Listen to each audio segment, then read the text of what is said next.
Okay, let's talk about moose. No, seriously, why are we not freaking out about how many people are dying because of these giant forest monsters? I mean, imagine this, you're driving down a highway at night, and suddenly bam, 1,500 pounds of antlers and muscle explodes into your windshield. That's not a movie scene. That's reality in places like Newfoundland, where moose vehicle crashes aren't just rare accidents, they're a recurring nightmare. And here's the kicker. The solutions are simple. So why the heck isn't the government acting faster? Let's unpack this. First off, meet Eugene Nippard. Dude got hit by a moose 25 years ago, survived, and has been fighting for highway safety ever since. His group wants basic stuff. More fencing, clearer brush, maybe even some moose whistles on cars. But here's the thing, governments are dragging their feet. They've been slowly slapping up fences on the TCH, but at this rate we'll have flying cars before every dangerous stretch is protected. And the brush cutting? They rolled back 30 feet in Terra Nova Park, but now it's grown back into a moose jungle.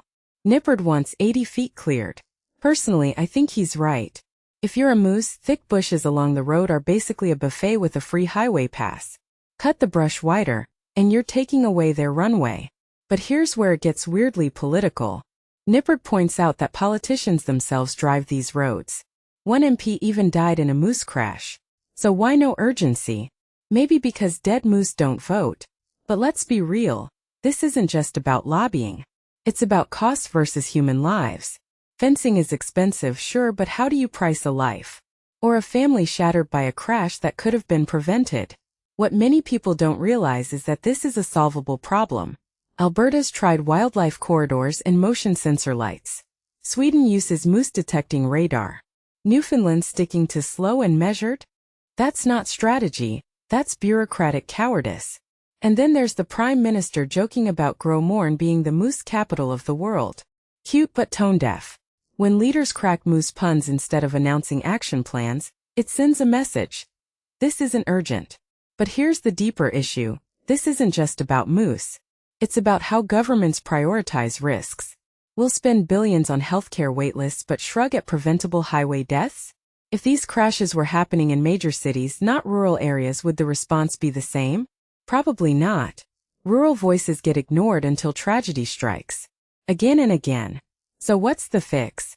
For starters, stop treating moose like a quirky local mascot, and more like the 800-pound safety crisis they are.